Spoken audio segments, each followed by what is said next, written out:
Europe 1 Sport, le studio des légendes. Lionel Rosso. L'Espagne est concernée, bien sûr. On va voir de quelle manière. Juan José Dorado, bonsoir. Buenas noches, feliz año. Buenas noches. Êtes-vous impacté en Espagne par cette crise sanitaire? Le foot l'est-il et de quelle manière, Juan José?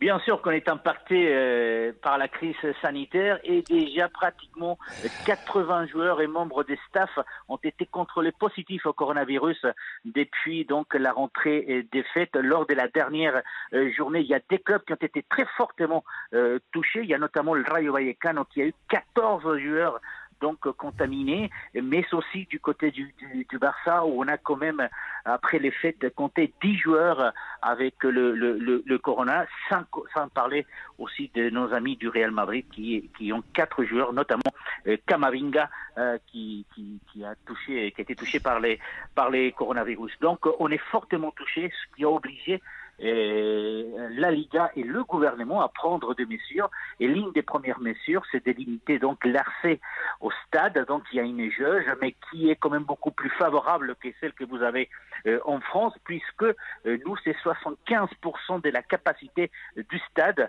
Donc jusqu'à 75%, on peut remplir les stades. Mais après ça, la Liga a décidé aussi que tous les jours, tous les joueurs et tous les membres du staff doivent faire des tests antigéniques, ce qui fait que les clubs professionnels espagnols, les 42 clubs professionnels espagnols, vont devoir faire plus de 76 000 tests antigéniques pendant un mois. Donc vous voyez, ça touche fortement le football espagnol. Il y a aussi d'autres mesures qui ont été prises et notamment donc des tests PCR obligatoires donc après le retour des vacances de Noël. C'est pour ça qu'on a plus de 80 joueurs et membres des staffs touchés, mais aussi il va falloir faire des tests PCR à tous les joueurs qui partent en sélection, tous les joueurs qui sont en dehors de l'entraînement pendant 3 jours, même s'ils partent en vacances, peu importe, mais en dehors de l'entraînement pendant 3 jours, donc test PCR obligatoire. Et même si vous faites venir une nouvelle recrue dans votre effectif, je pense notamment du côté de Barcelone, imaginez qu'effectivement Morata vient à Barcelone, tous les joueurs du Barça et les staffs devront faire des tests PCR obligatoires du moment où il y a une nouvelle recrue qui arrive dans l'effectif professionnel. Et puis, il y a eu Philippe qui faisait référence à l'instant. Aussi, il y a des matchs qui peuvent être suspendus en Espagne. Pour l'instant, on n'a pas beaucoup de matchs suspendus.